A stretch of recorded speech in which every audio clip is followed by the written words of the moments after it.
Let's BIM together Revit tip number 13, eTransmit.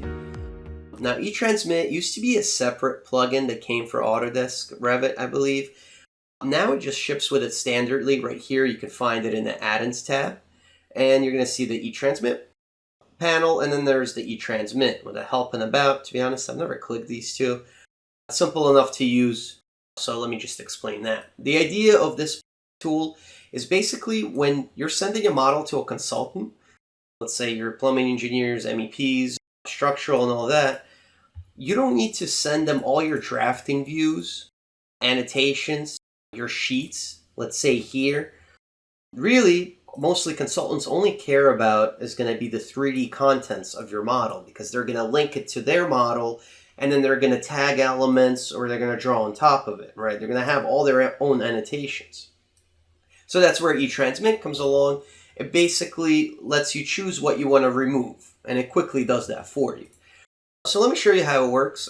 There's a funky little thing about it. You can't really use it while the model is open. It asks you to close it. So let me show you what I'm talking about. I'm going to click Transmit a Model. You're going to get this message. eTransmit requires all Revit models to be closed. Please close all open models and try again. It's a little strange, but just do as they say. So we're going to close this guy out. And then you're like, where's my ribbon? Well, there's this button right here in the top left corner. You're going to click that, hit eTransmit. And then basically what you want to do is select the model that you want to transmit. So it's going to be Sheets and Model for me. Where do you want to save it? I'm going to save it to the desktop. It gives you options. You can do include transmittal and error reports, create an output folder for each source model, and then you can even like add linked Revit models, CAD links, all these extra features. Depending what your consultant wants, you can figure out from them. This is where it gets really cool though. The upgrade and cleanup. So you can do the cleanup. You can disable work sets. I typically leave them on. Then you can purge unused. So it deletes all the families that are in the model, but they're not in 3D space. They're just in a database. So you typically definitely want to purge those. And then you have an option. You can include all sheets and all views, or only views on sheets, or views on sheets and selected view types, as you see here. Or what I typically do, like I said, most of the time when I send something out, I do remove all sheets, and then you can click selected view types because it says but include. And when you click here select, they're going to be by default all selected. You're going to want to uncheck all, press OK. So let's see what it does.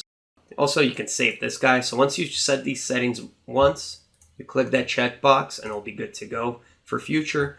So let's click Transmit Model. And because it is a small model, this will take very quickly here. As you see, we can open it in the folder. Here it is. And then you just want to press OK. And then we're going to go here. Let's see what it did. So first thing you're going to notice, it's going to start with a drafting view, and it tells you this model was transmitted using Autodesk eTransmit for Revit. Let's go to our 3D view. All of our 3D elements are still here. You can click a wall. If we're going to click Edit Type, all the BIM data associated with it is still here. You know what the wall's built out of and all that. So as far as 3D elements are concerned, nothing changes.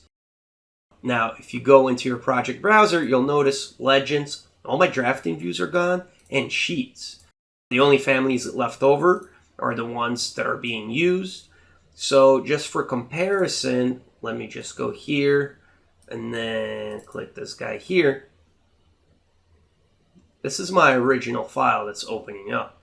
So I have still my 3D stuff, but then when you go to the project browser, you're going to see the 10 different drafting views. I have my elevations, ceiling plans, floor plans, all this stuff here. Again, going to the transmitted model, same exact model, except for all this stuff is gone. So it's a very cool feature. I use it a lot. Hopefully you guys, if you didn't know about it, go ahead, try it out. It definitely saves you time rather than doing it yourself, or what I think is the worst thing is just to send your model with all the hard work, the details you did. Typically you want to keep stuff in-house. And that's it for this tip, guys. Thank you so much for watching, and I hope to see you in the next part of this video series.